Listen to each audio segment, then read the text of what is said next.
Le texte sur la fin de vie sera examiné mi-mai par les sénateurs avant de repasser devant l'Assemblée nationale pour une ultime lecture. Une proposition de loi très attendue, notamment par les représentants de l'Association pour le droit de mourir dans la dignité. Cet après-midi, le comité départemental de cette association tenait une réunion publique à Limoges. Philippe Mallet, Pascal Coussy.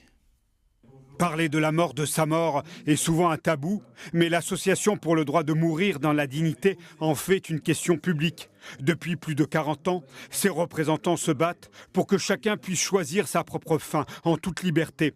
Un parcours du combattant semé d'obstacles et d'oppositions parfois virulentes. Malheureusement, sur ce sujet-là, la France se singularise. Elle devient un peu le seul pays européen qui n'a pas pu avancer sur ce sujet, tant d'ailleurs sur le développement des soins palliatifs que sur la possibilité d'une aide à mourir. Et c'est le paradoxe, effectivement, je le disais, dans une république laïque, qu'on ait encore des religieux qui aient autant de poids, que ce lobby soit aussi puissant finalement dans les assemblées parlementaires. Pour autant, un cadre législatif se dessine via une proposition de loi qui repose sur un équilibre précaire, certes, mais assorti de 3 conditions pour accéder à l'aide à mourir. Première condition, souffrir d'une affection grave. Deuxième condition, présenter une souffrance réfractaire au traitement. Troisième condition, pouvoir manifester clairement sa volonté. Le texte devrait revenir à l'Assemblée nationale début juillet pour une adoption a priori définitive.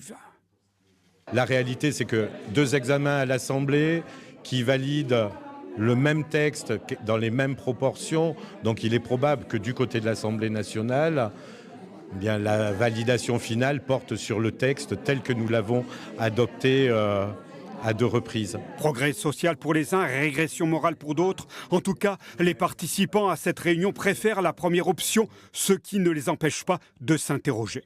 Quand on a du mal à trouver un médecin pour faire appliquer les directives anticipées, comment on va faire, y compris pour faire appliquer cette loi? Et réunir un collège de médecins, il y a des régions, une commission, il y a des régions où ça va être très compliqué. Une fois le texte adopté, il faudra passer aux décrets d'application qui préciseront les limites législatives, nombreuses et variées.